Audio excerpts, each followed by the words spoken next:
So I want to talk today about what I've learned from my personal life, what I've learned from working with hundreds of moms in the same situation and couples about how you can get out of this place and feel more connected.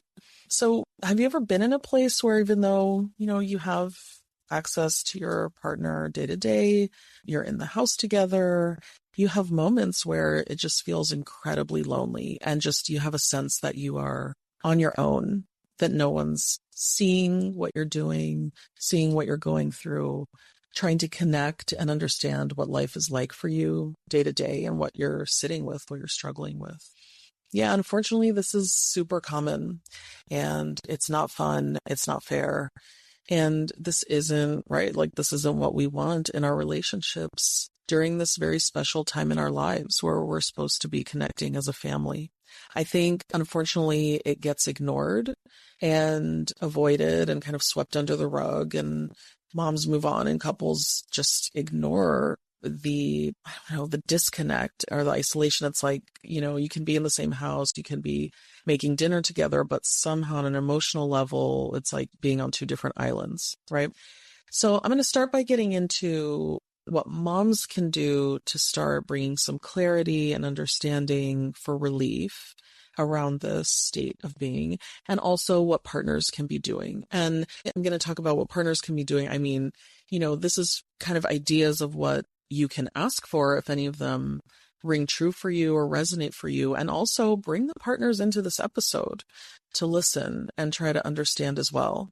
So first, I'm going to start by talking about what can be helpful for moms, which is first just naming the loneliness. I know that sounds simple, but even just acknowledging it, sometimes it almost becomes so normalized and familiar that we don't stop and say, hey, I am feeling really alone. And it can be surprising to realize that to face the reality that you are feeling that way. Loneliness often comes from, what I see is that it comes from a sense of like a lack of love or a lack of being seen for all the stuff you're doing, just gratitude, appreciation, or support when you're in the thick of it and feeling like, well, I guess this is just what I got to do. And, if nobody's going to notice, just keep on going and got to deal with that. But that's not a nice feeling. And it's just sad to be surrounded by people, or even you're one person, right? And still feel deeply, profoundly unseen. This is not a failure on your end, right? I think there's just so many unrealistic expectations about moms having to figure things out on themselves and emotionally and practically, that it's become so normalized. But this is not normal. It's very natural that actually moms need connection during this time. Both members of the couple need to be able to enjoy connection and feeling love from one another and to understand the experiences of one another and to sit in that, right? If something is hard or if something is joyful, to sit in it together, okay? So, like, when moms feel lonely postpartum, what I see again from my clients a lot of the time and coaching clients is there's obviously more responsibilities and everyone's less available for emotional conversations, even kind of practical conversations. Everyone's tired. So there can just be a normalization or people can get into a routine of, hey, how are we going to get through the day, right? How's baby going to get fed? How are we going to get toddler to daycare, whatever it is, so that we're going through the motions and ignoring emotional needs.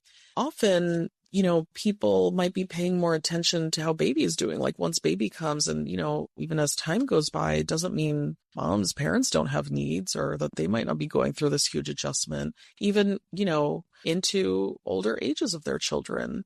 But there's like a sharp change of how's mom doing in the pregnancy. And then that can end very abruptly and can feel really lonely too when there's a drastic difference there. I always talk about this a lot, but the division of labor always causes a lot of problems in this period. So when there's all this invisible labor, whether that's moms making appointments, dealing with cleaning pumping supplies, what we need, in the pantry, and I mean, I could go on and on.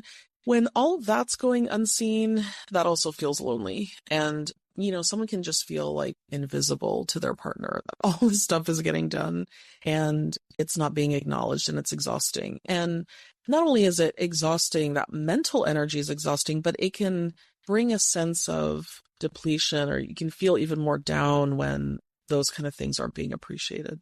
The next thing I want to share, I want to be really careful about how I share this. So it's true, yes, that hormonal changes can increase vulnerability, but I get really annoyed when sometimes this is shared with the sense of like, oh, moms are really fragile during this time, as if there are overreactions to things. Now, yes, there can be more reactivity during this time, but I don't want that to mean that we are not also looking at the fact that it is perfectly natural to be expecting a lot of connection and a lot of care and people around you that are supportive during that time. It is not reactive to be upset when that's not happening. It is a true need. We are wired to need this. And when moms are going through a huge adjustment, and if there's, a physical recovery involved in just adapting to so much and being needed so much, mothers still need to be mothered. Mothers still need to be cared for.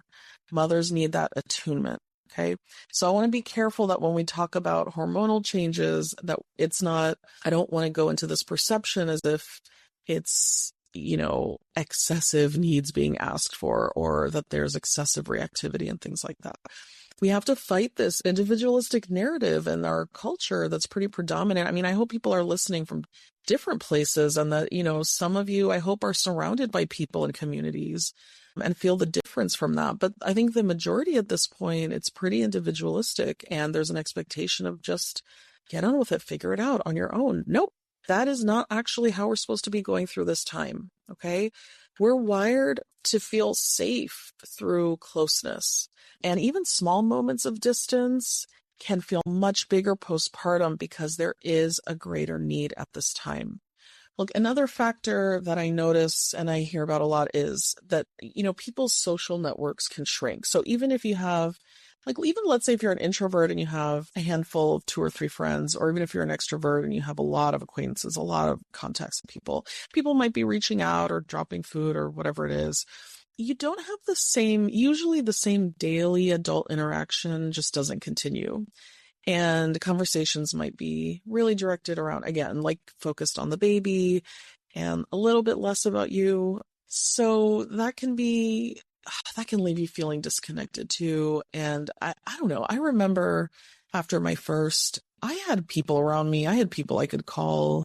People wanted to be supportive, and I still felt lonely and disconnected. I think sometimes you're just in a fog of adapting and everything is a bit muddled, and it's hard also to reach out in that time when you're in survival mode or when you're just exhausted and you're not sleeping. All of that can feel cloudy. So even when people are available, sometimes it's just hard to say, oh, I really need this and I need to hear this, because you're coming out of, an emotional, hormonal, physical recovery. And I think this does last. I know I'm talking a lot about postpartum and it's true, but it can last for years sometimes. Okay. Look, the other really big thing is fear of burdening others. This is something I hear all the time. So, it's like, am I going to seem ungrateful if I'm asking for more? People are already doing so much for me. Or they worry about hurting their partner's feelings, or worry that the reaction is going to be bad. And it could be a mix of both, that partners can get defensive. So sometimes it'll get avoided. And then there's also an anticipation of, because a lot of people do say this, well, this is just how it is. At least the baby's healthy, at least, and it just goes into a dismissive place where it keeps feeding into the narrative of, oh, well, I guess I shouldn't be asking or needing things because these are the reactions that moms can get. And even when moms aren't getting these reactions, I think there can often be an expectation that they will get this reaction. And I think these harmful narratives extend too into, well, yeah, I should be grateful. I should be happy. Or why am I not happy? I will never forget when my first time around, I was sharing with my lactation consultant. I was struggling with breastfeeding in the first months. And I mentioned to her how down I felt once. And she said, please focus on all the wonderful things happening in your life and this beautiful baby and your wonderful family. And I can't tell you, it made me feel 10 times worse. I was just like, I know she meant well, but that does not help. I mean, I imagine that, some of you moms listening are like nodding their heads right now. It just makes you feel worse. The idea that there's even something wrong in the fact that you do feel lonely, or that there is something that needs to be held, some kind of pain that needs to be held, is like, well, why aren't you just, I heard that a lot, and God, it definitely prevented me from reaching out more and asking for what I needed, because I kept getting that message, and it feels like a rejection. And I know from so many women I've worked with, describe the same thing. If you want to start a podcast or grow your existing one, Juliana Barbati and her team have you covered. They handle the entire process from building episode funnels to production and marketing, so you can focus on reaching your audience. Visit julianabarbati.com and let them know I sent you.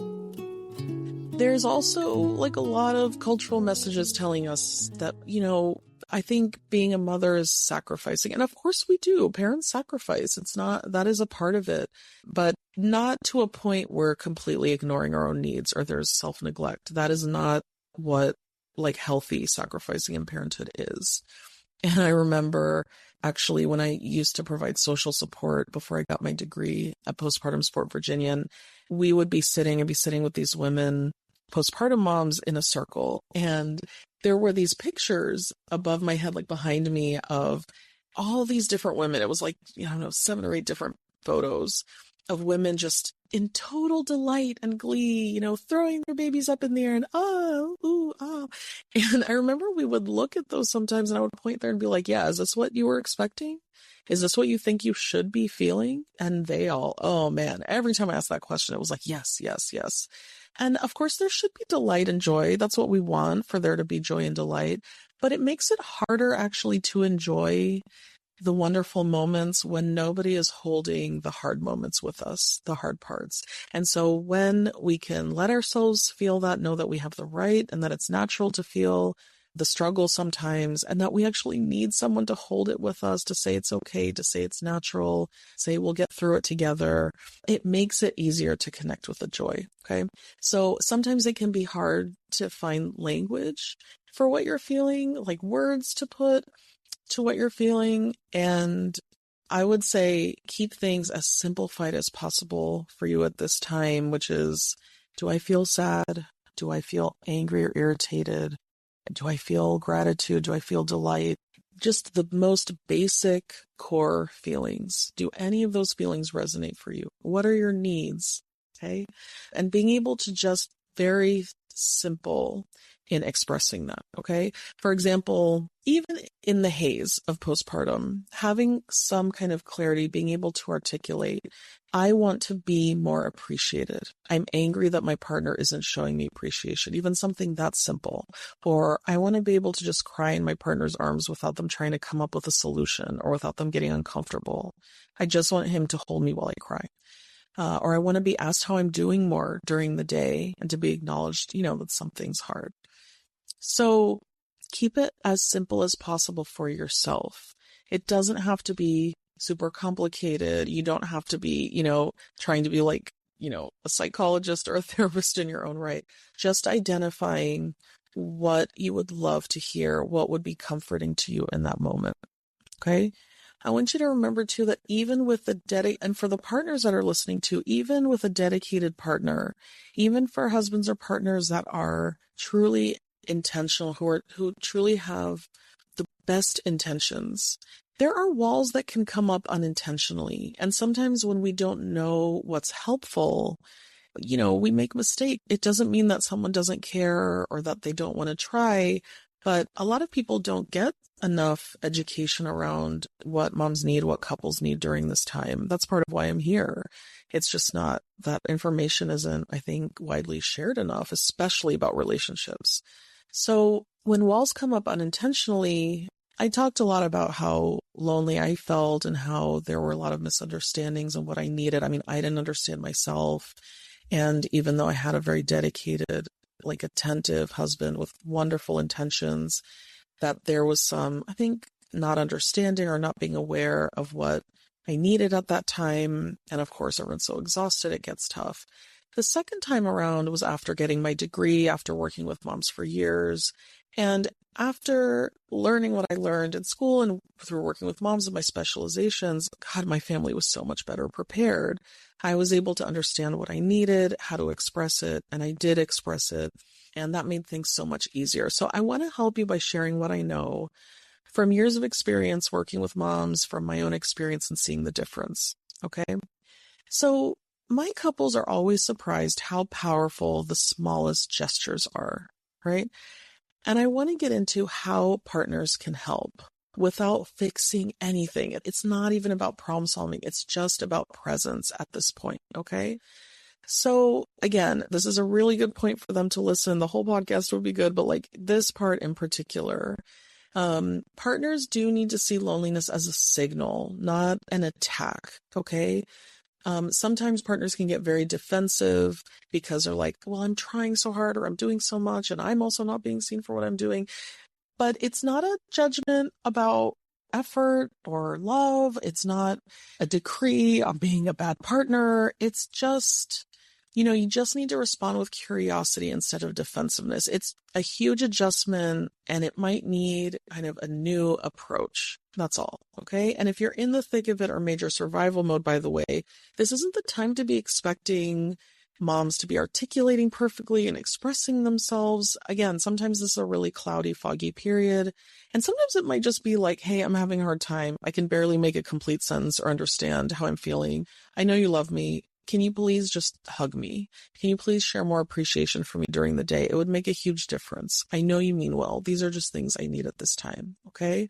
Remember, mom's emotional bandwidth is low in months postpartum.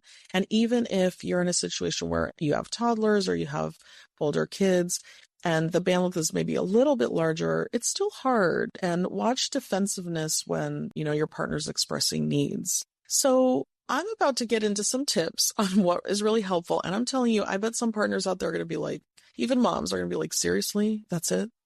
Because it sounds so simple. But I can't tell you how many times I've been sitting with couples or partners and I'm sharing these things and they're like, oh, come on. I can see it in their eyes, even if they don't say it. They're like, okay, this is so paint by numbers. Well, okay, but a majority of relationships at this time aren't doing it during these periods. First of all, are not doing this. And then what I'd see is when they start practicing this, they're amazed at how much of an impact these approaches on this kind of attunement can have when nothing's being solved and it's just this kind of presence. Okay.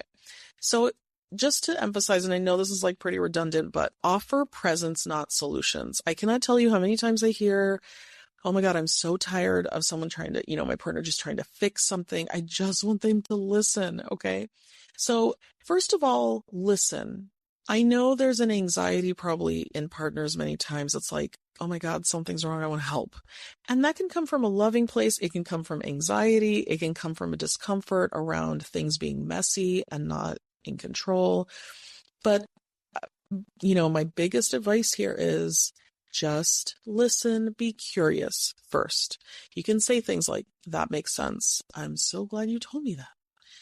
Tell me more about what's feeling lonely or when you feel lonely and what that's like for you. Again, curiosity, presence, slowness. I say to people I'm working with, slow down like molasses. Don't go fast. Just be present. And honestly, that's more helpful than advice, like 99.9% of the time, I promise. Show appreciation, whatever's going on invisible, like whatever she's not hearing, even if you're thinking, wow, she's such a great mom, or like, wow, like the baby seems so happy. She's so attentive with the baby, whatever it is, name it. Okay. I notice how much you're tracking for the baby. I see how heavy this all feels sometimes. I see how exhausted you are by the end of the day. I know you're giving your all. Let me know, like, when you have a strong need. I want to know when you're feeling like you need something. So when someone feels seen, it's going to reduce isolation more than praise. So again, praise is good, but also being descriptive about what you are acknowledging is happening. Okay. And initiate it yourself. Like if you can, don't wait to be asked. Checking in emotionally, because you're gonna be checking in for logistical stuff or practical stuff, but you have to check in with how feeling. Okay, sit together without phones if you can sometimes, and ask questions that aren't about the baby. pay attention to like the woman going through what she's going through. Okay. So as I'm talking, it's like I'm talking to the partners, but I want the moms listening to know, even if your partner's not listening, this is a roadmap for the kinds of things to ask. If some of these examples are like hitting you like, oh, I would love that, or if only, good. That's what I need. That's what I want to ask for. And so like if you need time away without guilt, or like having a tit for tat of like how long I was with the baby, how long I was awake, how long you were awake, just encouraging that you can also be connected, not just with your partner, but also with people outside of your partner, can help just increase that sense of I have a community. I have people in my life that care about me. I have people that are going to listen. So one thing I've noticed too in, my kind of last advice here is some couples are like, some partners will be like, oh, I need to do these grand romantic gestures or something. No, actually, that's nice and stuff. But especially when you're in survival mode or you're just kind of getting through the day, small actions are going to matter more than big gestures. If they happen pretty often throughout the day, sending a funny meme, like 1 hour, another hour saying, oh, like you look so sweet cuddling with a baby in your arms. You just look like so beautiful with our baby. And I love seeing you. Hey, how did you feel today? Anything you want to share? I'm right here, etc. Like little things like that, little moments like that throughout the day. Oh, they're going to bring so much, like such a huge sense of connection and comfort. And when it feels like, mom can count on that, when you feel like you can count on that, then there's also a sense of security that brings. Okay. So I hope some of this is helpful for you. I hope your partner can get brought in to hear some of this too, and that it's helpful. These are not relationship failures. These are really normal things that come up during this period, even when people have good intentions, and just connection matters during this time. Nobody should be feeling lonely when you have someone with you that wants to go through this with you. And when those intentions are there, but they get fogged up by whatever narratives we think about how we should be just figuring stuff out, or because we're anticipating rejection, or we're worried about defensiveness, there's a cost to those things. There's going to be a cost when all of that gets normalized. And so I encourage you to step a little bit outside your comfort zone in those ways, and for partners to step up and lessen the defensiveness, to just be curious and try to be responsive during this time and beyond, right? In all the years, all of these things, all of this kind of attunement make both of you feel less alone in the journey as parents. I really hope this was helpful. So subscribe to my podcast and you'll get notified when there's a new episode. I'm going to be releasing coaching programs within the week. And so if these kind of matters between you and your partner are hard, and even when listening to advice like this, it's still hard to break down those walls, reach out to me and see if it would be a good fit for me to give you some help. I'm here for you and your family. See you next week. Bye.